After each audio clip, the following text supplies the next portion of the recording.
大家好，歡迎收聽門口俱樂部。今日又有移英新政策啦，喺開始前，請大家送個 like 俾我哋先，多謝晒。英國政府新鮮滾熱辣，凌晨出咗兩份新嘅官方文件，其中一份係國會圖書館研究人員寫嘅研究報告，叫移民白皮書後英國簽證同定居規則嘅改變。我哋作為普通市民都可以上去網度查閱㗎。睇得我呢個 channel 嘅都係好擔心嘅，會點影響到 BNO。其實英國政府喺2025年5月12日已經發佈咗一份叫恢復對移民制度嘅控制嘅白皮書政策文件。佢嘅目標好明確，就係要令移民同居留喺英國變得更困難，嚟積極降低移民人數。呢份研究報告將白皮書嘅建議濃縮成8大政策方向，點樣攔住啲諗住嚟英國攞福利嘅人。講下其中幾樣大家最關心㗎啦。第一係縮減工簽可以申請嘅技術移民職位清單。RQF Level 3嘅中等技術職位將會冇得申請，除非僱主證明請唔到本地人，再經移民顧問委員會建議先有機會批核。呢個政策將會喺2025年7月22日正式生效。不過，如果你喺生效日期之前已經攞到工簽或者有贊助信，咁你就唔會受影響。第二就係取消海外護理工作者嚟英國嘅渠道。2025年7月22號開始，僱主將唔可以再從外國招聘護理人員。第三，政府考慮會向大學生學費加收附加費。第四，會收緊大學生簽證贊助人嘅資格要求。第五，畢業生簽證，即係嗰啲讀完書留喺英國工作嘅簽證，會由2年縮短到18個月。第六，就係加強英文能力要求，以前主申請人可能要 B1 level， 依家可能要 B2 level， 配偶或者家屬申請者亦都要有基本英文能力，可能係 A1 level。內政部已經宣布，新嘅英文要求將會喺2025年年尾正式實施。最驚人嘅係，呢份文件提到，就算你以前考過 B1， 如果新要求生效後，可能都要按照新標準再考過。第七，係將申請永久居留嘅標準年期由5年延長到10年。呢個改變將會成為移民政策嘅預設規則，無論你係透過咩途徑、咩簽證類別嚟英國，都預設要等10年先可以申請永久居留。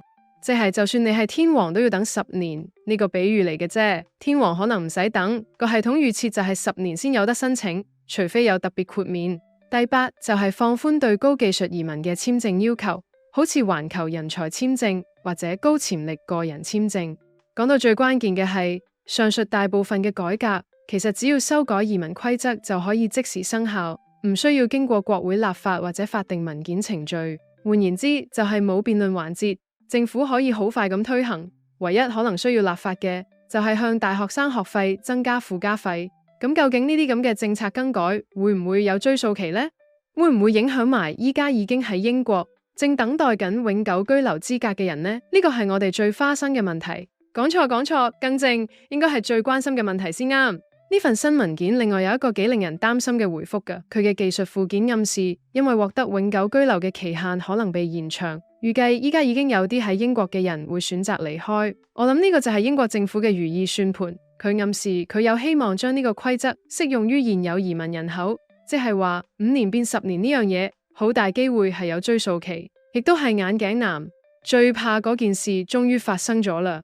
政府嘅目的好明顯，就係希望透過增加不確定性，令部分人覺得知難而退，選擇離開英國，咁樣就可以達到佢減少移民人口嘅目標。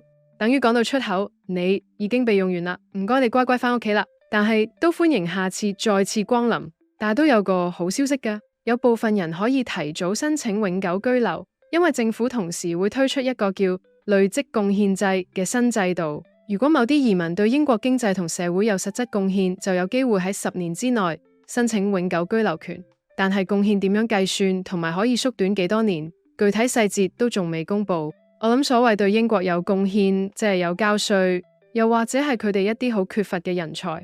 咁如果係嗰類人嘅話，自己本身去邊都得啦。其實又使乜選擇英國呢？講經濟、講食物、講環境、講安全，其實英國都只不過係一般國家水平。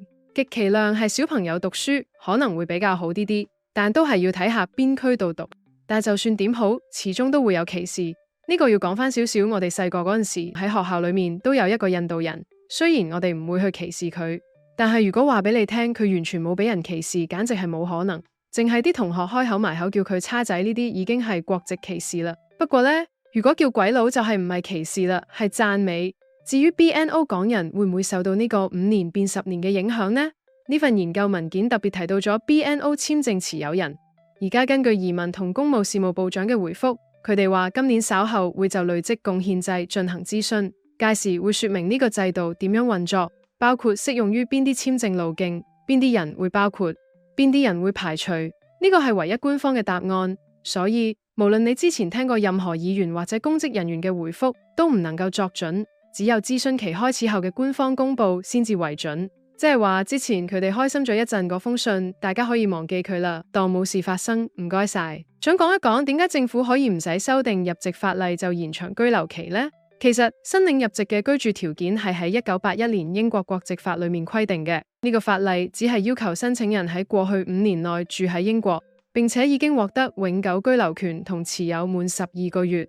所以如果佢只係將個收緊擺喺申請永久居留嘅時候做，即係永久居留年期由5年變10年，咁其實係唔影響國籍法嘅，因為佢修改嘅係攞居留權嘅條件，而唔係入籍嘅條件。呢個亦都係點解政府可以喺唔修改任何法例嘅情況下推出呢個政策。所以只要用少少法律漏洞，你哋都吹佢唔脹。呢個改變對佢哋影響真係好大。首先就係錢嘅問題，全家人要俾多一次 LHS 費用，呢個費用仲會隨時更改，真係一個沉重嘅負擔。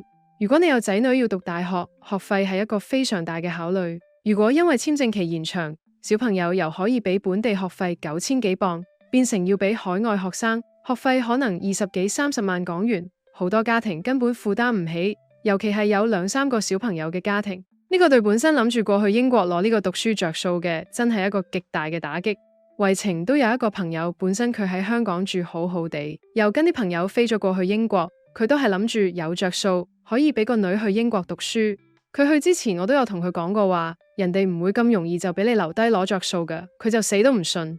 我就同佢講笑咁講，我同你賭1萬蚊，佢唔會俾你留低。跟住佢好大聲理直氣壯咁講，我同你賭夠10萬。我真係笑咗，點解呢？因為佢由始至終我都冇見過佢對英國有任何嘅認識，甚至乎我諗佢連 Beatles 都未聽過，就可以咁理直氣壯話人哋好有風度。可能佢認為着西裝就一定係好人，我真係無話可說。今次英國移民政策真係好多不確定性，好多嘢都冇得返轉頭。